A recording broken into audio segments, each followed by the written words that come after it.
If you change your mind, I'm the first in line. Honey, I'm still free. Take a chance on me. If you need me, let me know. Gonna be around. If you got no place to go, if you're feeling down. If you're all alone, when the pretty birds are flown, honey, I'm still free. Take a chance on me. Gonna do my very best, and it ain't no lie. If you put me to the test, if you let me try.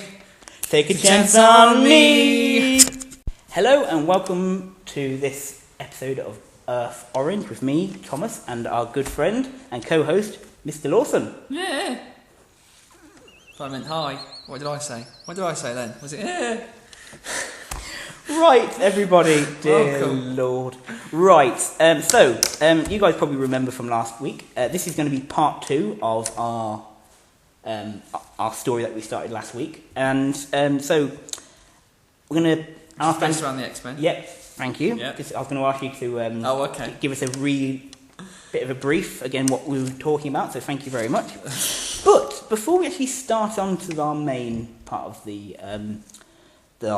our episode today, over the last few weeks or so, Andrew has actually been working very hard with a few people to create a few little theme songs for us.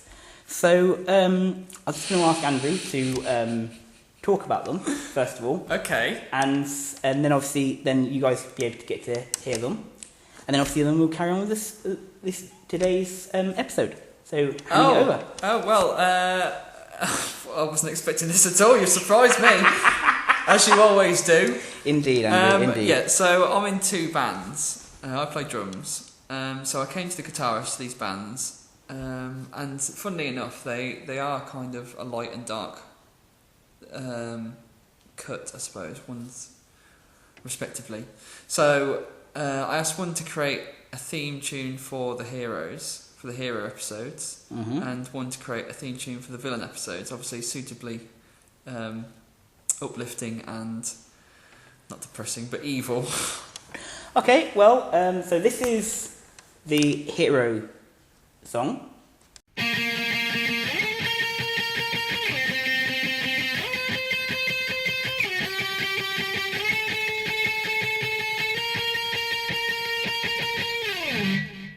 And then here is the villain one.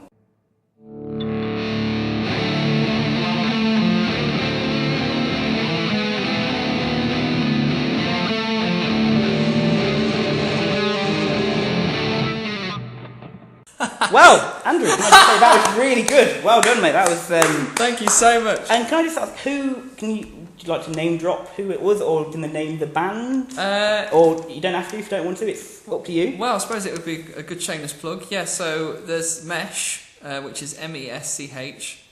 If you type that into Google, I'm sure you'll be able to find them. Well, even better on Facebook. Ooh. And the other one is Denizens, DENIZENS. Also, so both on Facebook. Also type in on Facebook. Yeah. Okay. Very good. Very good. Yeah, so the hero one is that's called Super. It was going to be a song. We might even make it into a song eventually, but you heard it first. Yeah, it's on Actor Thomas's podcast podcast. Premiere. We'll look back on this and people will trace this back and they'll be like, "That's where it's first announced." Yes, indeed. The song that ruined the world. Wouldn't you say this is a podcast that ruined the world? That could be our slogan. Earth Orange, the podcast that ruined the world. I've got a bone to pick with us, actually. Oh, hello. With Mr. Trick. Oh, God. We should have been opening these podcasts with greetings, Earthlings. Don't you think? No. All right. No. Well, how about next time? Can't you just go back and edit them all? No, okay. No, considering they're all up. Oh, yeah. I suppose by the time this is up, yeah, they'll all be up. Okay. If you want me to, I can, take them all down and then re-upload them if you like. I tell you what, in 10 years from now, we can do a remaster. Oh, God. We can, re-release them. No, because that's just far too much effort. Well, you say that now, but in 10 years, people will be crying out for it. Andrew, I've struggled enough editing the ones that we've done. I'm not going to re-edit them. Stuff that for a game soldiers. I appreciate you guys listening to this. Yeah, thank you for that. But, it means a lot. Thanks, Mum. What, your mum listens to this? No, she didn't. Like- She tuned out. Well,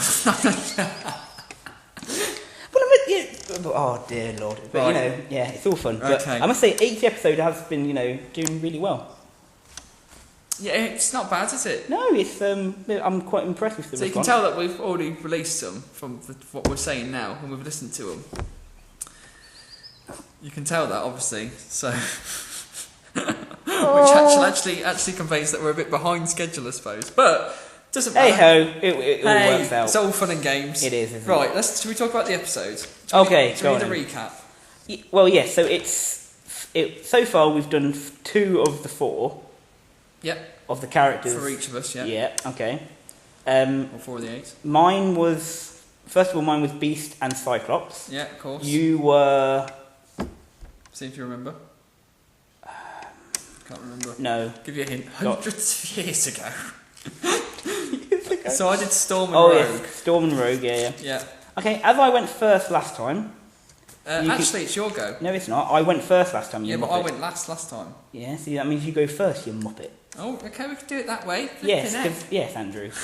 Because I'm not... No, Calm down. Right, let me just remind everybody on the elements. Yeah, the elements. Right, the elements. The elements. Right, so each act has to have a different X-Men, which we've done already. Yeah. So it can be any of them. Jesus. Has to include Professor Xavier at some point. Yeah. Has to include some sort of self-sacrifice. Yeah. A member of S.H.I.E.L.D., Yeah. Magneto, Yeah. and or the Brotherhood...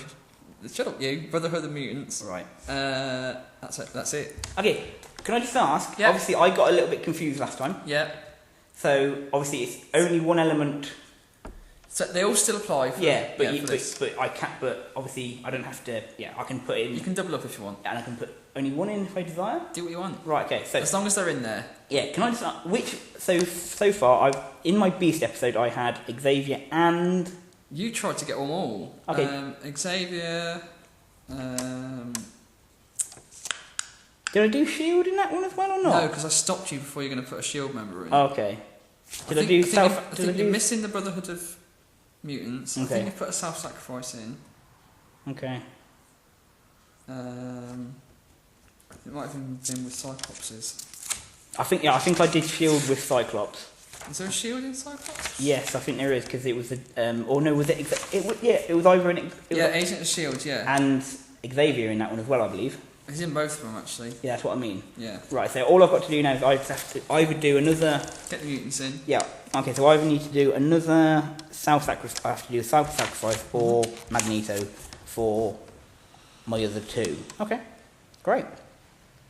Yeah, you gonna do a little recap for yourself or not? Or are you feeling comfortable enough that you know what you're talking about? No, I know. Well, I mean, if everyone can listen. Well, it would Fine. spoil it, wouldn't it? Carry on. However, I'm going to confess.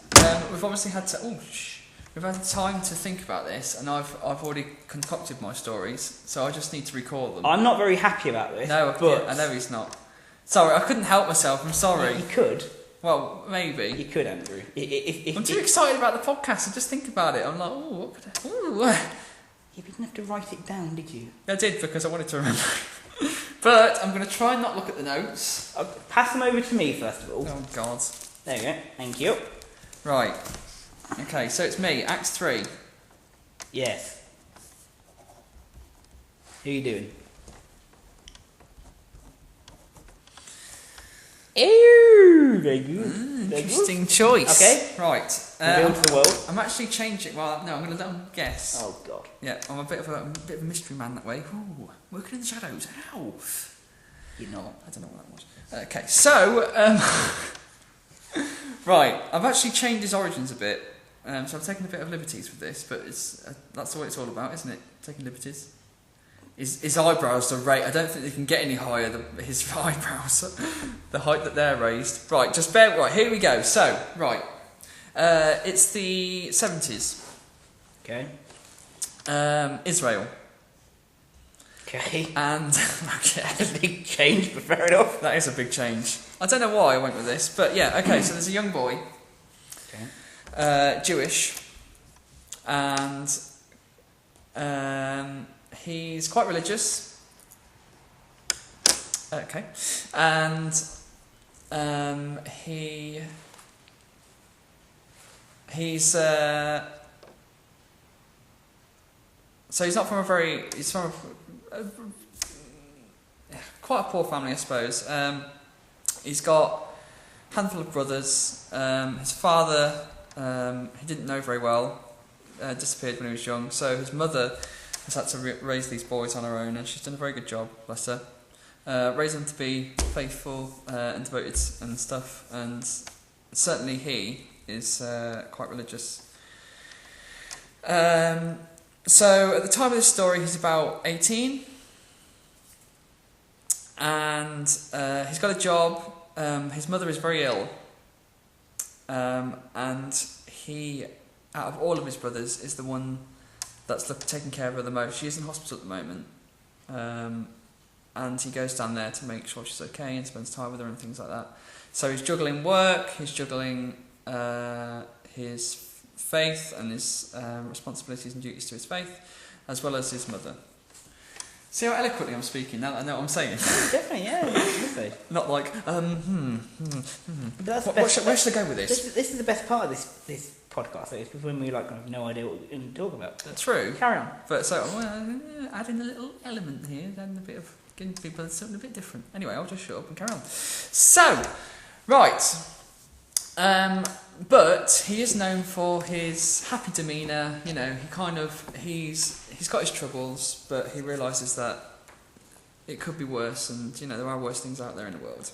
He gets angry, he gets upset like anybody, but to most people, you know, he's known as quite cheerful. There is one thing about him. He would describe himself as a daydreamer, because often. So I'm just humming. No, yeah. I'm just humming. Imagine. I'm trying to remember. I'm imagining. I'm just humming. Imagine. Imagine from John Lennon. Some may say I'm a dreamer. Sorry, carry on. Often he finds himself walking down the street, and suddenly, before he knows it, he's walking down some completely other street, in somewhere else in the town or the city, and he doesn't know what happened, or he's put it down to him just basically daydreaming and just losing track of where he's going. And it happens a lot to him, and in fact a lot of people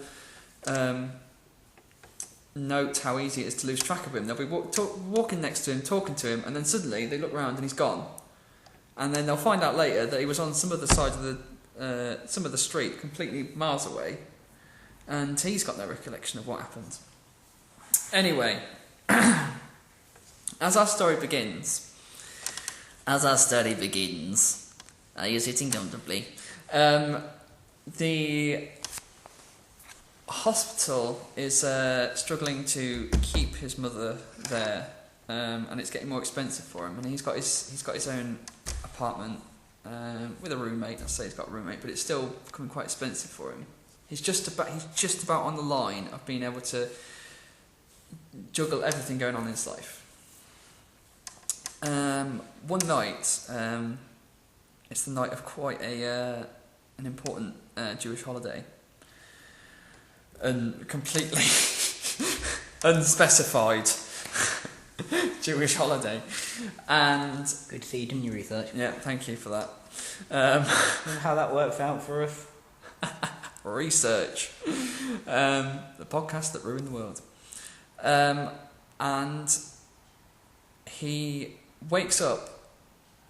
He's gone to see his mother, and he wakes up, and he's been so exhausted that he wakes up by her bedside, and he realises that he's late for prayer. So he rushes out, completely panicked, and he's thinking, right, if he runs now, he can get to the synagogue in time, and everything will be fine. But as he's running down the streets, the same old thing happens to him, and he finds himself running down a different street, and he finds himself running the wrong way down a street, and he's tearing his hair out as he's running around all these different roads and avenues and things, and finding himself somewhere else. And eventually he just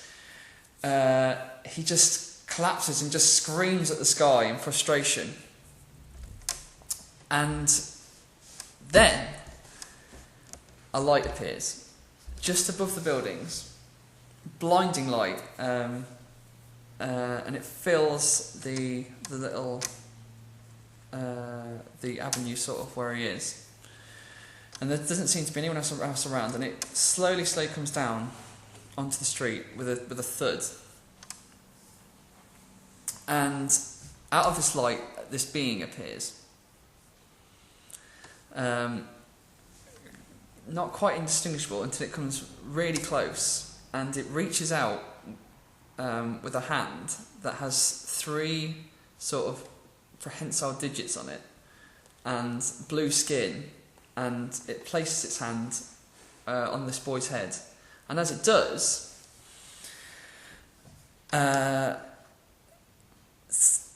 it seems as if the whole world starts spinning around him, and all these different locations are sort of unfolding, and there's this sense of peace that he feels as around him, like 1,000 different locations are appearing, and the temperatures change like that and things like that, and before he knows it, he's on the ground, curled up, and he comes to consciousness, and it's still night. It was night, and it is still night. Didn't put a time frame on there. And he stands up and he feels like something's different, and he looks down, and his skin is blue, and his hands have taken the form of this being that he encountered. The 3 digits. With the 3, yeah. And at this point, he thinks that an angel has been sent to him, and this is some kind of gift from God. God saw that he was suffering, that he was frustrated, and everything in his life was, becoming so much of a burden for him that an angel was sent, basically, to help him. But then he feels like something's behind him, and he turns around, he whips round, and there's nothing there, until he realises that it's not something behind him, it's something on him, and he's actually got a tail. But the thing about this tail is, it's forked, and suddenly his belief that he has been given a gift from God soon turns to the belief that he's been given a curse, and he's become a demon. So after that night, obviously he doesn't go to prayer, and after that night he becomes more distant from his family. He doesn't go to work. He calls in sick so many times that they have to let him go. And the only time he can visit his mother is in the dead of night when no one's around. And by this time he's learnt to harness. He's learnt that he's got some kind of powers, that he can teleport. But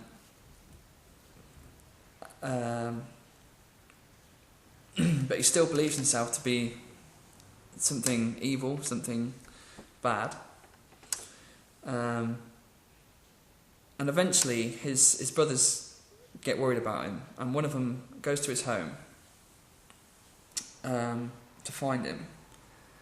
And they catch him off guard, and they find him there in the form that he is. And unfortunately, they react just like this boy feared, and they denounce him as a demon, and they grab him and they drag him out into the streets, and they're screaming that a brother has taken over the demon. A demon has taken over his brother. Very good. I like that.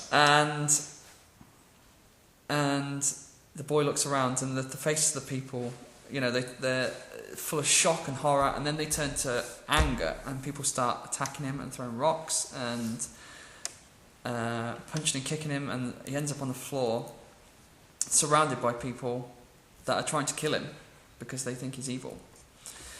And just as he can see through this rabble of people. They're grabbing like knives and things like that.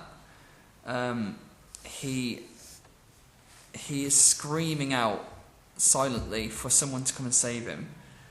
You know, with such agony and anguish. And in an instant, everything changes, and he finds himself in a mansion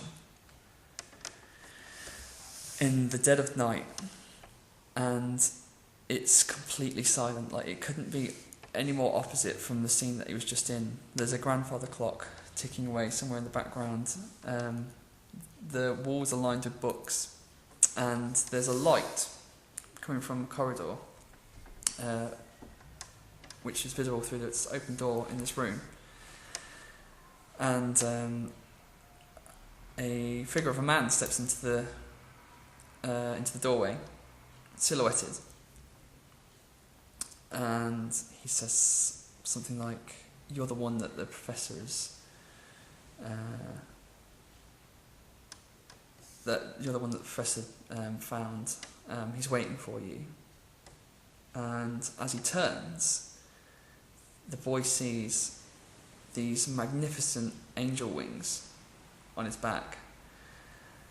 And it's that point he realises that he has been saved, that there is some salvation for him. And that's the end of the story. Okay, so are you going to... Obviously, the main character of your story is... It's Nightcrawler. Kurt Wagner. Yes, who... That's a very German name. It is, because he is from Germany. Yes. So I tried to avoid naming him. Indeed. And obviously the lad with the angel wings is... Is Archangel, which I don't know his real name. Warren Worthington. Warren Worthington. The third. Yes. Well, actually, this is saving me a bit of time because I don't need to put the notes now, do I? It's actually very true, yes, very good. Right, okay. Yeah, so there you go. That's Nightcrawler. Okay. After you, good sir. Right. Do you want to write down, or do you want to tell me who it is? Do you want to do it like a mystery? No, I want to tell you straight away. Just Oh. because I'm not like you, I don't try and be all clever and cocky and all that sort of stuff. Everyone can guess what he is. Right. So this is Actor Thomas's Act 3. Yes, is that correct? Yeah. Very good. Very good. Previously. Honor of Orange. Right.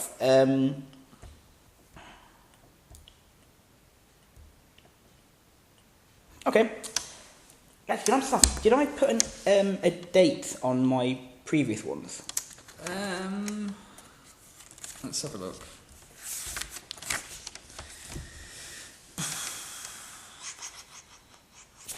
I don't think so. Okay.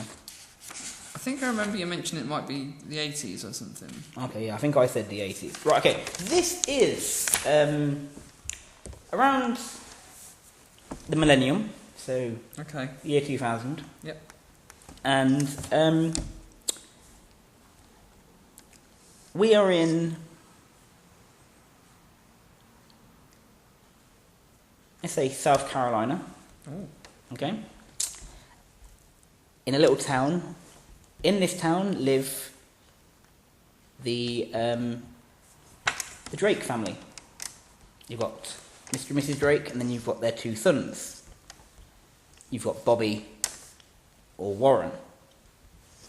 Sorry, and Warren. Or Warren. You never see them together. Yes, it's one or the other. But obviously it's the summer, and it's surprisingly it's like a really hot summer. It's like one of the hottest summers they've had for about a decade. Bobby is about let's say he's 15, so he's relatively young. But he is, even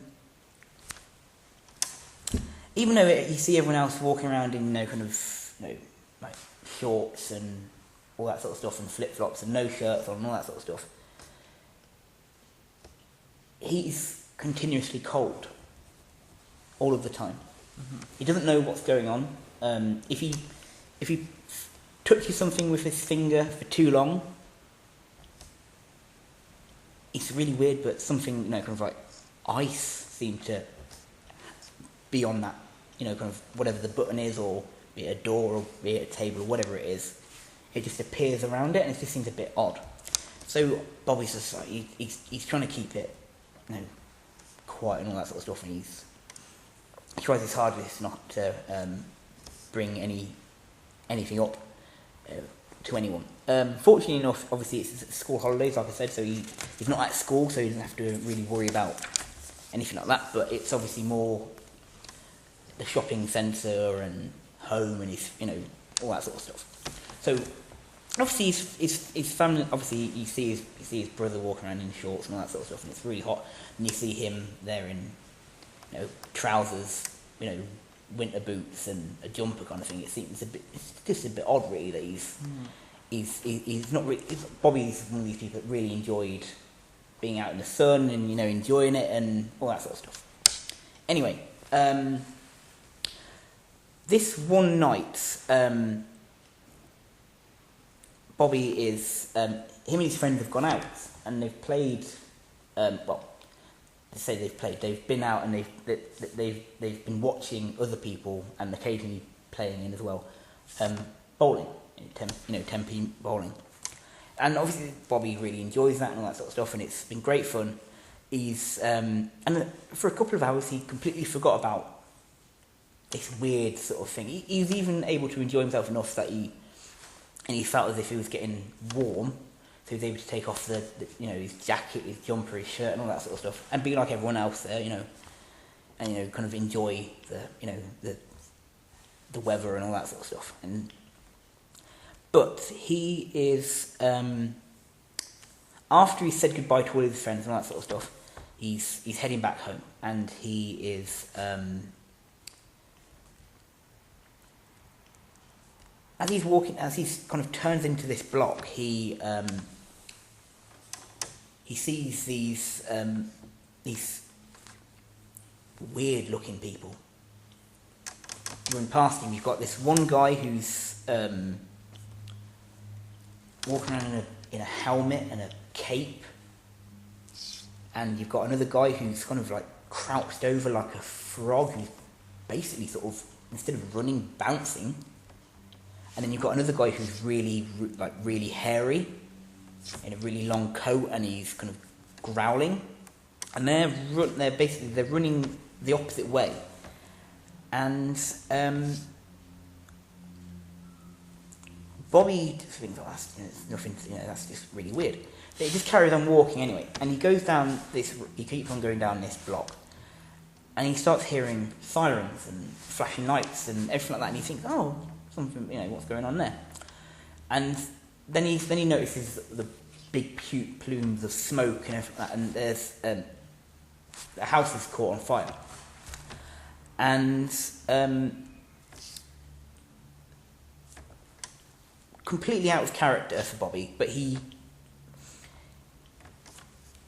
puts his jumper back on, he puts his shirt back on, he puts his jumper on, his coat back on, and his coat has actually got a hood on. And he does up his coat, but it's one of those coats that kind of like you can tighten it up and make the hood kind of go around your face.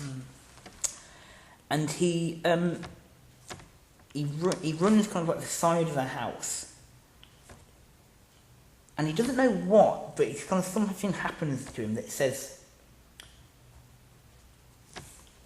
put your flat hands out and point them towards this, you know, a cracked, you know, a broken window, which he does, and ice just goes through, and it stops this whole room.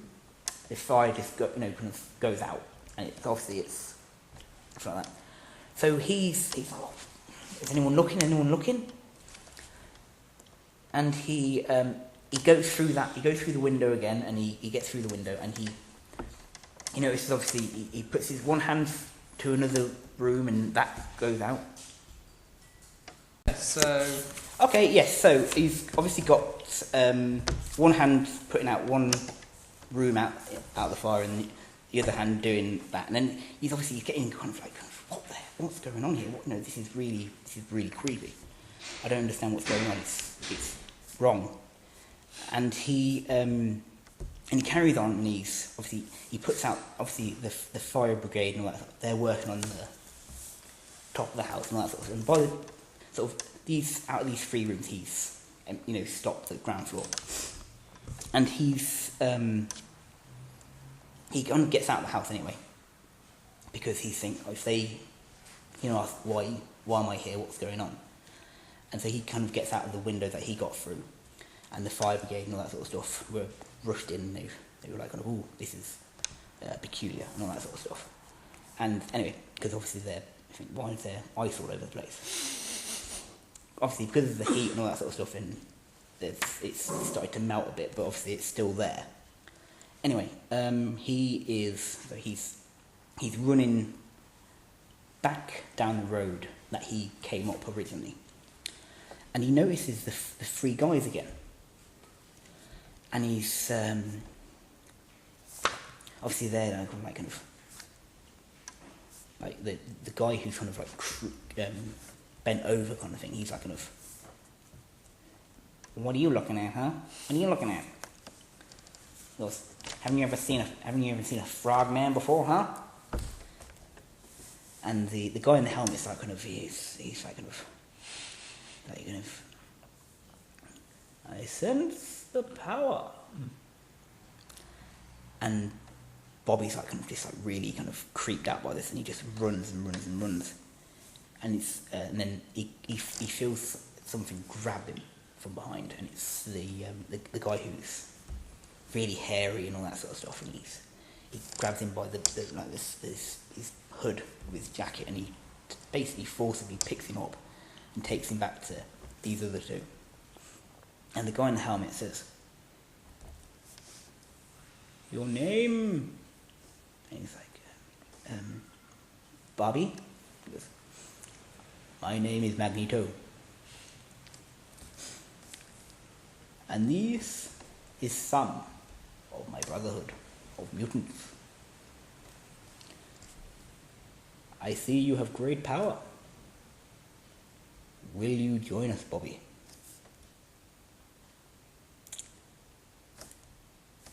And Bobby does. Bobby's like, he thinks really quickly in his head, like, I can't. These guys are obviously, he doesn't really know, but he's assuming these people set the fire. So he's like, I can't do this. But he basically somehow he freezes. He kind of grabs the hairy guy who's got him by his hand, and he freezes him. So he's completely frozen. He freezes the frog guy, and he half freezes the guy in the helmet, or Magneto, and he what? Yeah, and then he escapes, and he runs off, and he gets home, and he kind of, this is where it sort of kind of hits him what's really happened, and he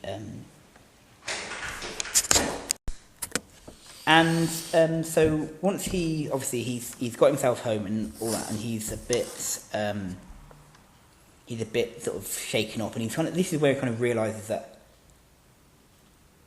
obviously he's now got, obviously he must have had powers for a very long time, obviously he didn't realize it, and this is quite cool that he's doing this now. So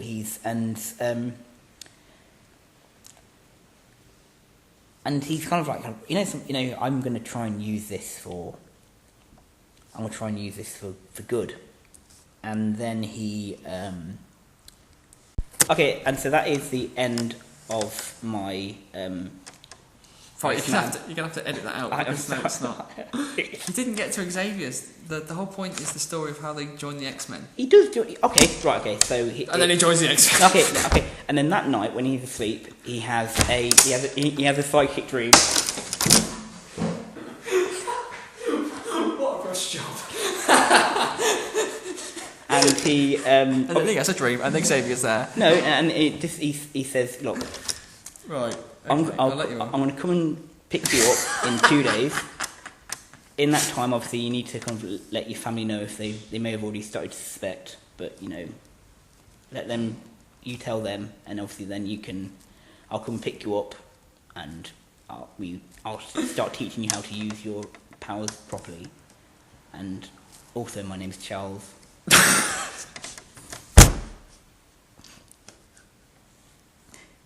And and so the next morning, and obviously then that is the actual end of the story. That's the end of the story. I'm so sorry.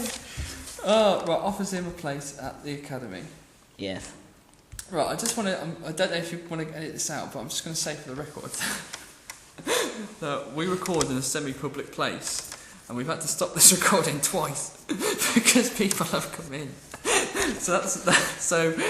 If Thomas's story sounded a bit strange towards the end there, that's why. Because he's had to edit his bits in.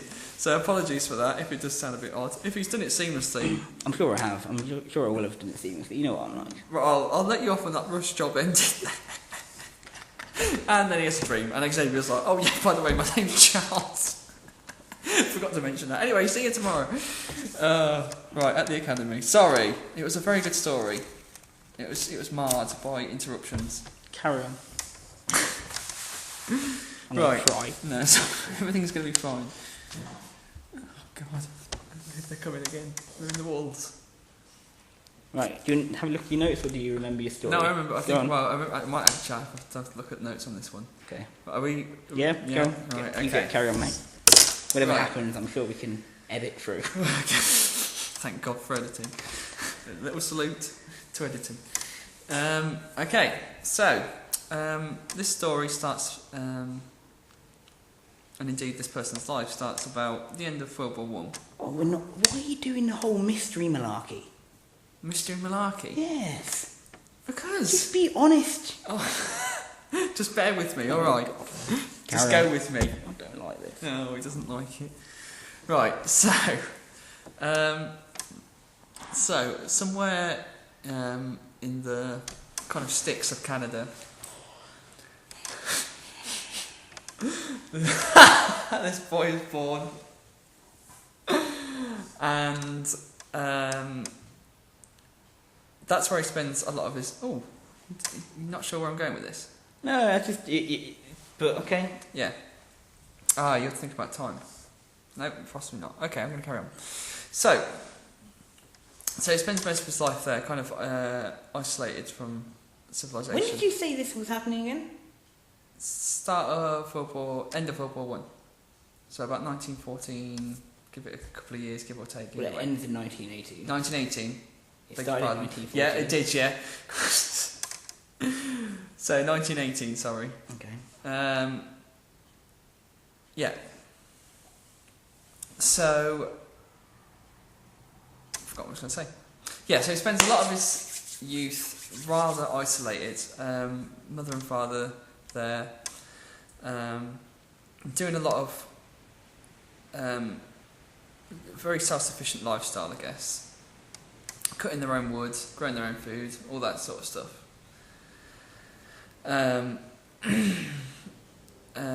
And he does grow up to be quite tough via this lifestyle, but he's also a bit of a sensitive soul at heart. Anyway, another world war breaks out, Very good. and this young boy, who is a bit of a patriot, goes off to war. And you're right. Yeah, When did Canada? Is that what you're thinking? No, I'm just wondering. You saying he was born in 1918, or was he born before that? I'm trying to give it a bit of a blur. So yeah, 1918. Because he'd be. I mean, it's about 20 years, isn't it? No, it's not. 1918 to 1939. Yeah.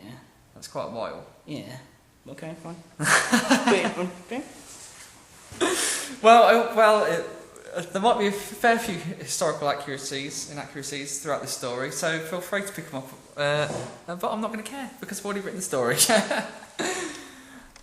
In fact, you might hate what I'm about to do. I'm sure I will. Anyway, so he fights in a few theatres, and he comes in chance contact with a lady known as Peggy Carter, and they actually become quite smitten with each other.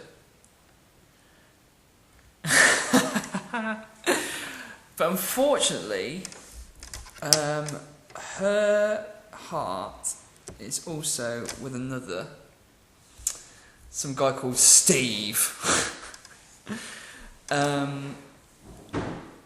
And she is kind of torn between these two gentlemen, and they are both initially urging her to pick.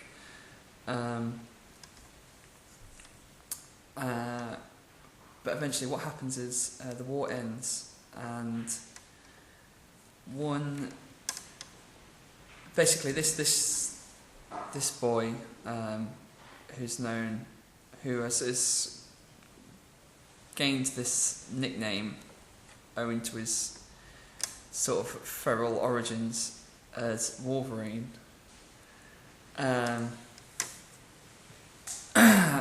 He's the one that decides to step down, and one terrible stormy night, Peggy turns up at his door as the one that she's chosen, and only to find that he's not there and he's disappeared. So in her kind of heartbreak, she turns to the only other man that she knows that would take her, and the rest is history there. That's a story for another time. Anyway, back to Wolverine. Thomas is not happy with that is like heresy, I'm sure. I've taken his beloved character and I've said, this is what really happened. Anyway, Wolverine has disappeared actually to Asia. And it's not long before a war breaks out there, in his backyard, as it were. And he decides to go again. He decides to have another round. Now, there's something about Wolverine that's a bit different. He has a few abilities that he's noticed that aren't shared by many of his comrades, and he's heard whispers of people that have abilities that are somewhat like his. He seems to heal a lot faster. He seems to age a lot slower, and he's able to produce these claws, not bone claws, none of that Wolverine, but not metal either. They're keratin. Ooh, I'm meeting you on a compromise here, because I know you don't like the metal claws, but they're not bone either, because I don't think that'd be strong enough. So they're keratin, but they are retractable. Go on. No. Okay. I'm going to carry on. I'm so pleased I can edit this. You're just going to edit the bit where I start, and then oh, that's an interesting story. Anyway, here's my go. Yeah. Oh wow. Okay. I'm not allowing this to even if this is the best story in the world. I'm not allowing this to be official. All right. Okay. I refuse. Point blank. This is apparently Earth Orange fans. This is just for you then. I don't even know if I'll let this be up. Oh goodness. Carry on. So, the Vietnam War breaks out, and Wolverine finds himself there. And he meets someone there who seems to have similar powers, and has even got his own ferocious nickname of Sabretooth. And this gentleman has got claws just like him. In fact, but this Sabretooth isn't a patriot. He's a mercenary. He's been hired it. Thomas is doing strange actions with claws and yeah. Well, because Wolverine's up for that, and then he's it's like. Yeah, it's like What's the teeth? That's what he does, isn't it? Saber-tooth. Yeah, so he meets this gentleman, and yeah, so Wolverine kind of sees a brother in Sabretooth, and they spend a lot of time together. In fact, Sabretooth begins, they kind of, having met each other, Fall in love. they fall in love, and they have little Wolverine babies. Turned really creepy. They start to talk about meeting more people like them, mutants that the boys have been calling them, and maybe creating a brotherhood. But anyway, the war ends and they part ways, unfortunately. And Sabretooth, as a mercenary, has kind of got his work elsewhere. But Wolverine returns to the US. A few years later, you're right over there. Yeah. So a few years later, Wolverine is approached by people claiming to be from the government, talking about a program that they want to get him involved in called Weapon X. Okay. And he's neither for or against it, but unfortunately they have to pass him up because they check his file. I mean, they know that he's a soldier, they know he's good, definitely a survivor, but unfortunately there's an executive sort of veto on his file by a Miss Peggy Carter. And it's very high level, so they can't touch him, unfortunately, and it goes to some guy called Wade Wilson. Anyway, so This is just so wrong on so many levels. So yeah, a couple of years later, he. Right, this is where this is where I'm getting muddled. This is where it's a bit blurry, but he meets. This bit's a bit blurry. Oh, yeah. Not everything else. Not everything else. Oh, good. I'm pleased that you're, so geared up on this. He meets a beautiful woman called Jean Grey. Oh yeah. Now, all your heroes, I'm about to spit on them. Can I just apologise to all listeners of Earth Orange if I kill Andrew? Just because I'm getting very close to it now. This is this is sacrilege to you. I just hope you're aware that this is. If anything else happens now, you are no longer getting anything past me at all. You know that. Well, it's a good thing it's my last act then, isn't it? It so is. Let's save the best to last. So he meets Jean Grey, and they become a bit smitten with each other, as seems to be Wolverine's charm. And once again, she is betrothed to someone else, some guy called Scott or something like that. Not happy people. Who he not meets, happy. and this guy seems to be have his integrity, but they don't seem to get on very well. But she does tell him about. She knows about his abilities, and she tells him about this academy that she is part of, and invites him to join.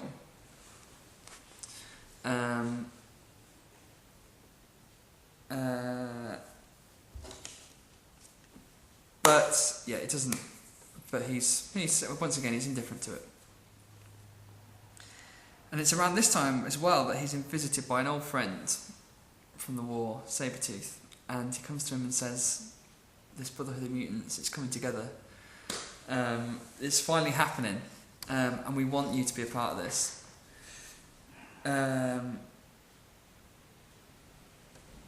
But Wolverine's not for this.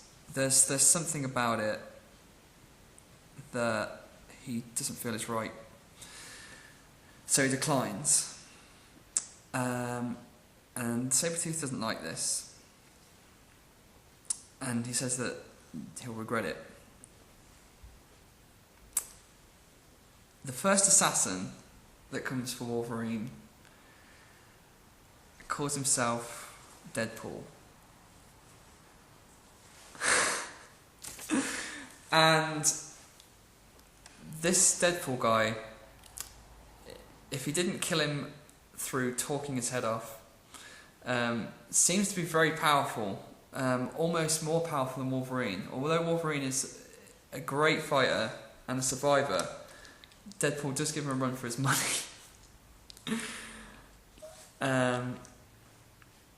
So Wolverine just barely escapes the clutches of this assassin that has obviously been sent by this Brotherhood. And more assassins follow, which Wolverine, who's now kind of isolated himself away, he doesn't shy away from killing some of them. And some of these are young kids. Some of them are just inexperienced. And he soon realises that he has become the test. He's become the test for this Brotherhood of Mutants to see who will get in. If they survive an encounter with Wolverine, then they're in. And some of them put up a really good fight, which Wolverine himself barely escapes from. And he becomes a bit desperate, and he goes to the academy. And he goes to find Jean and this Professor Xavier for help, because he can't do it on his own anymore. And Xavier turns him away. He says he's too dangerous and he's going to bring bad things to the academy. And Wolverine returns to his isolation. But all the while, he is still kind of having an illicit relationship with this Jean Grey. Nothing that's gone too far, but it's enough. It's enough for a woman who's going to be married to maybe, well, for either of them to not have been doing, basically. And one night, much like the night that Peggy came to Wolverine's store, this stormy, horrible night, she comes to Wolverine and tell him that she can't do it anymore. To choose the other guy. But unfortunately, she almost can't resist, and she spends a little time longer than she should have. And this is the worst night that she could have come, because Sabretooth returns. And this time he's got a group with him. A group of battle-hardened mutants. Ones that have fought. Wolverine recognises all of their faces. Ones that he's fought and, like I say, barely escaped. And also some leader there, calling himself Magneto. And this fight ensues, where both Wolverine and Jean barely escape with their lives, and he turns up at Xavier's doorstep carrying Jean, and he begs Xavier to let him in.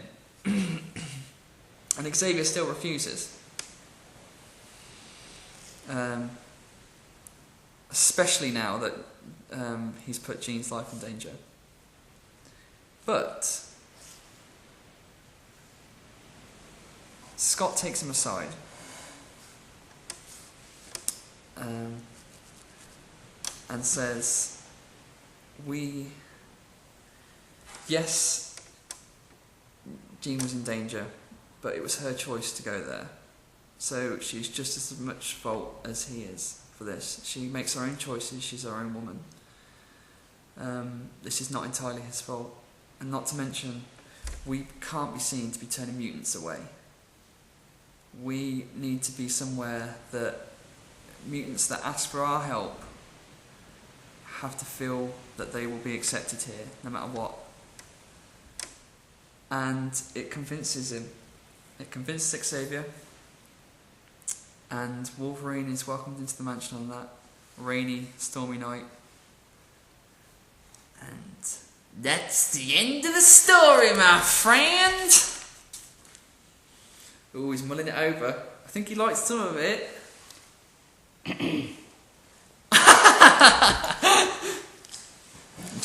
Okay. Well, if there was just a very strange blip there, and Thomas saying, "Well, that's a very nice story." Yeah, I did. Yeah, he's edited it out. So, you're right over there. He's shaking his head. Okay. Can I just say? Yeah. Most of that whole story. Yeah. You can confirm this. I had my head on the table. Well, yeah, you did at one point. Yeah, you did. You were just. What point was it? It might have been the Deadpool bit. I'm not sure. Yes, it was. Oh, the right, Deadpool you were like, bit. oh, I'm done. So done. You've crucified so many characters. I know. I just turned them inside out, didn't I? Why did you do this? Because that's what I do, my friend. That is. I love to do that. No, you're just a sadist. Right. Here's something. Because of this, Yeah. I'm going to do something that I wasn't planning to do, Oh. but I'm going to do it now because I want to prove you wrong. Oh, Okay. Thomas. Goodness gracious. Right. Right, okay. This is Act 4 for me, isn't it? There you go. It is final Yeah. act. Okay. Okay. Today we're going to be talking about, as Andrew's already destroyed him, Wolverine. Oh, Thomas. You son of a gun. Right. Now you know that we can't have both. So that's why you're doing it, isn't it? Yep. You git. You git.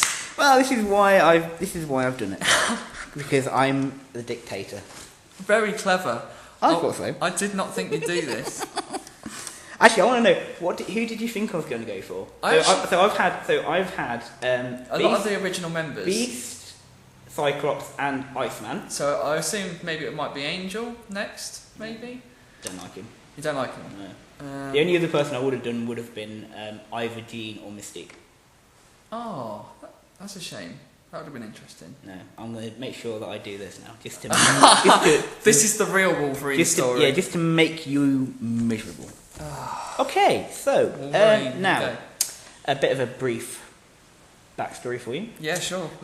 Wolverine was born, in fact, in 1888. Right, No, the in the facts- 1880s. Born in the 1880s. Yeah, Right, okay. 1880s. Very In nice. Canada. In Canada. His parents were quite wealthy landowners. Yep. There was a bit of rumour that potentially Wolverine, well, Logan, or James as he was known as a child, was not Mr. Howlett's actual son, but a child out of an affair between Mrs. Howlett and the gardener. But that cannot and will never be confirmed or denied by anyone. But Wolverine had a friend called Dog.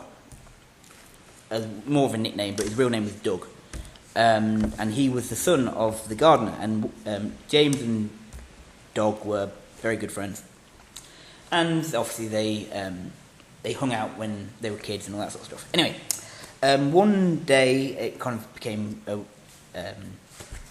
clear that the gardener got quite drunk, and he bounded in and said, "I need to tell your husband and your child that we've been having an affair for nigh on 20 years, and I could potentially be your son's father."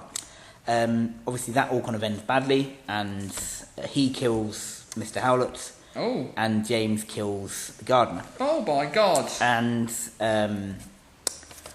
obviously him and Dog then just run off, because obviously there's obviously the small potential chance of him being brothers. And another thing you probably need to keep in mind is there was another girl who lived just outside the estate called Julie. And obviously she had sort of fancied James, really, but Dog fancied her, and Dog kind of had a bit of a. Hell. Anyway, This is very complicated. Hang on a second. Bloody hell. Fancy James. God, this sounds very calculated.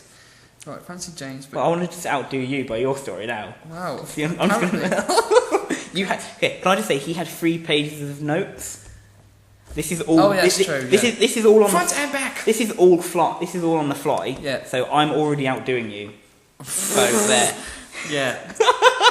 You're right. Right, Anyway, go on. So, and obviously after 3 or 4 days, Doug sort of kind of decides sort of had enough of this. I'm going home, even though the little cottage on the estate wasn't very good, but it's mine. I can stay there, be nice and warm instead of sitting around a campfire. And when it's wet, the fire goes out. It's not very nice. I don't like it. I want my bed. Anyway, so Julie and Logan are sort of hanging out in the woods. And anyway, so he's obviously discovered his powers. He discovered it the day that he killed one of his potential fathers.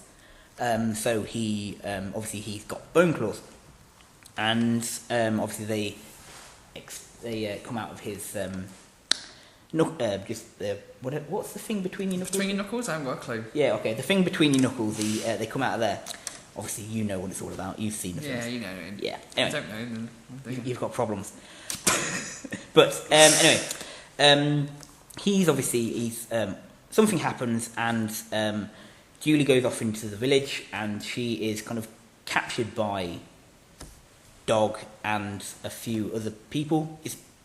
And obviously, Wolverine kind of goes ballistic, and he becomes he starts kind of he meets a kind of a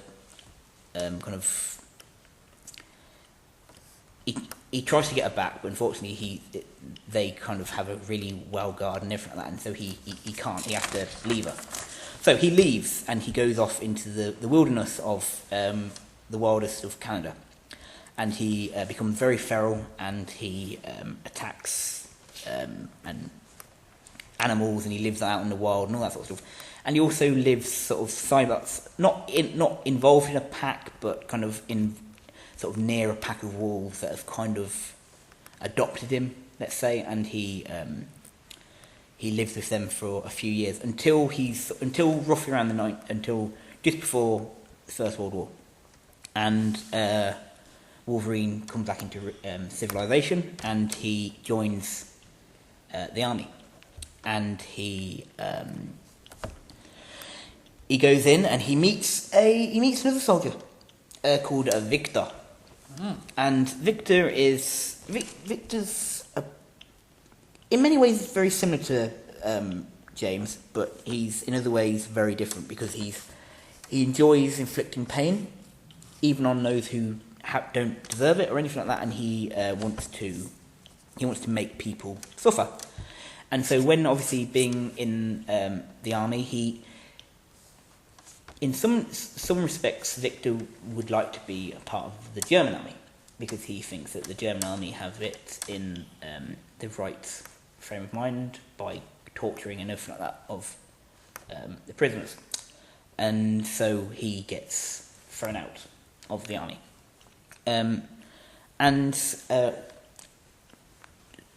Wolverine, or James, sorry, he kind of carries on. Anyway, he leaves and he goes and he lives in back in Canada. He meets. It's after the end of the war, yeah. Yeah, and then he lives quite a nice kind of life until and then obviously the Second World War happens, and he's fighting, and he's in Dunkirk. And he is faced by his old comrade, Victor, who's now fighting for the Germans. Victor. And he's become a lot more savage than he ever used to be. He's also started growing his nails really, really long and everything like that. And he's in many ways, actually what he started doing is instead of using weapons, he's starting slashing people and cutting them open and killing them like that. And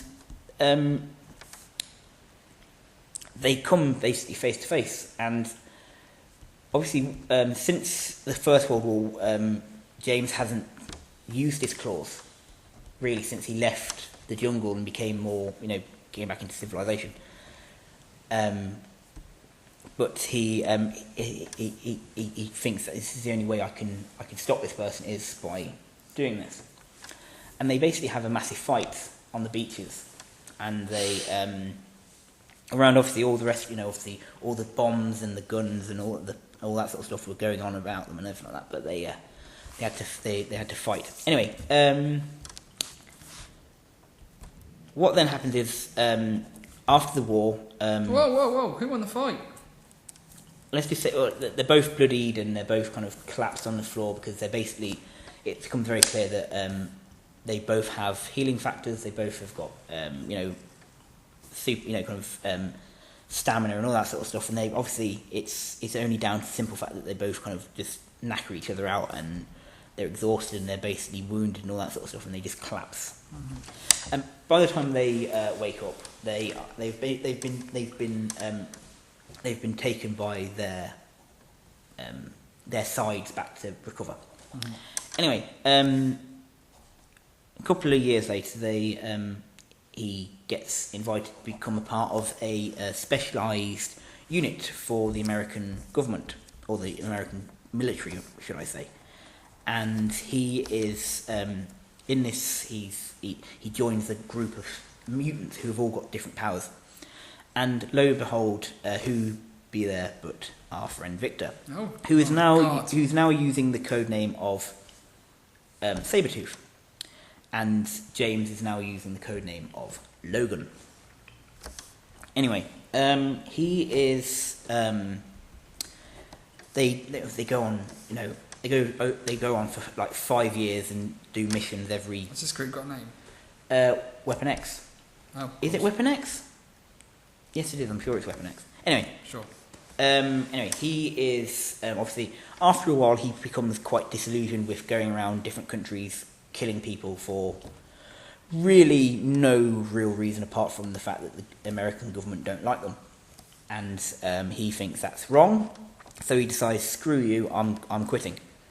Everyone else is a bit disappointed in him, thinking, we started this all together, we should finish it all together, come on, let's sort yourselves out. But he's like, no, I've done enough, I'm leaving.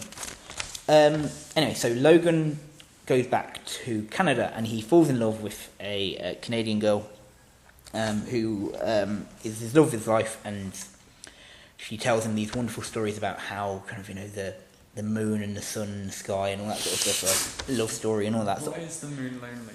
All the all this beautiful malarkey, and it's all lovely. And obviously Wolverine's falling in love with her more and more every day. And after about 3 or 4 years, he's going to ask her to marry him. And then he comes back from his job, which is a woodcutter, a wood chopper, whatever that's called. What are they called? Lumberjack? There it is, lumberjack. Hang on. And then what happens is that obviously Sabretooth has tracked all the members of the Weapon X project down and killed them all, and he's coming after Logan. But he obviously, remembering what happened during the wars and all that sort of stuff, he now knows that obviously they're evenly matched, so it's very unlikely that he could take him on face to face. So Wolverine, trying to be a little bit clever, thinking, I know what I can do. Let's try and weaken him by other means. Sabretooth, you said Wolverine. Go on. All right, Sabretooth. I apologise. Okay, anyway. Logan is obviously he's living on cloud nine because he's like got this cracking little ring. She's gonna love it. We're gonna get married. Maybe have a couple of babies. Job's good. Bish bash bosh. Yeah, great stuff. Anyway, obviously he comes home to the hut or the cottage or wherever they live. Cabin, I think. Cabin. Okay. And outside is rather ungraciously kind of impaled on the top branches of a very tall tree in their garden.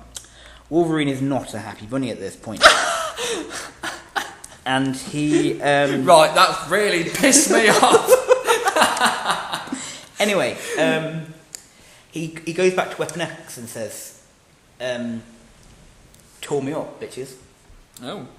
And they say, well, look, we've got this new technique. We don't know if it works or not. It probably won't, but how about it? He goes, well, what now? Well, obviously you've got your bone claws, yeah. well, how about you we cover that with metal and it will make you actually no, you're indestructible now. Well, this will make you completely indestructible and just a lot more heavier. Anyway, so he's like, sound, implant me. And so he's in there and he's getting himself all, he gets it all put into him and he's obviously a lot stronger. And Can I just ask one question? No, you have to wait until the end. No, carry on. No, 'cause I just want to clarify this, because Yeah. I know you're not a fan of the adamantium skeleton. So is it the whole skeleton No, or just the claws? right. whole body. Right, fine. Okay. Thank you. Anyway, so he is there and he goes and he's screaming his head off and he's like, oh, the pain. The pain. Okay. And he goes off and he starts tracking this guy down, Victor. And the only problem is you say he's starting tracking him down, but every day he wakes up and he's struggling to remember why he's doing it. He's also kind of forgetting things from his past. Like he's starting to kind of like forget, about Julie and about Dog and his parents and even little bits about kind of the First World War and things like that. Things are becoming a bit hazy. And he's kind of like, it's just probably a bit, his old age. I was born in 1880s. It's now the 1980s. It means I've been around for 100 years. It's going to be a bit, bit difficult for me. Anyway, so he goes off and he's every day he's losing more and more memories and all that sort of stuff. But all he now remembers now is that this woman that he was going to get married to, who he romantically given her a nickname of Silver Fox, is her face, and her face and the image in his head of her on the tree, and then a very happy looking Victor from the First World War. Yeah. So he can't really remember why Victor is affiliated with this, but he knows that there's something going on. So he finally finds Victor in Japan, and they have a massive fight. And anyway, they have this big fight, and Sabretooth wins. And when Wolverine awakes, he can't remember anything apart from the fact his name is Logan. He occasionally goes by the name of Wolverine, and he is Canadian. That's all he can remember. All he has is 25 Chinese. What money do they use in China? Yen. Yeah. Okay. 25 yen in his pocket. That's all he's got, and he is So he's got no recollection of anything that happened to him beforehand or anything. So he starts kind of a new life in Japan. Japan, sorry. Yeah, Yeah. it's yen, isn't it? Just trying to think what they use in China. Anyway, carry on. Okay, if we're wrong, email in. We apologise. My bad. I've been to both places. Go on. Have you? Oh, very nice. Anyway, so obviously, a couple of years after he's living over there in Japan, and he's met a woman, and they've got a baby, and Victor comes and he kills them both, supposedly. What, supposedly? Yeah. Well, he definitely kills the wife, but we don't know if he killed the child yet. All we know is the child was thrown from their bed, and it hasn't been seen ever again. So Wolverine gets very, very angry, and he goes back. He tries to fight Sabretooth, but he loses it again. He loses the fight again. Anyway, so he decided, right, I need to go back to America, and I need to get myself strong again. Anyway, he goes back to kind of Northern America, back up to kind of like almost the border between America and Canada, and he's working in an illegal bar for money and trying to kind of like occasionally does cage fighting and things like that.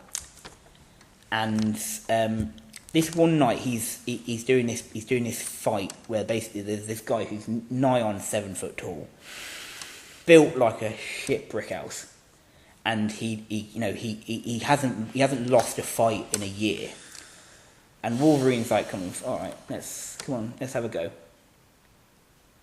Anyway, they fight, and fortunately enough, Wolverine wins, and his prize is $25,000. Wow. And as he's sort of doing his victory lap around the bar, thinking like, come on, you can all buy me a pint now, he starts hearing a voice, which is saying, Logan,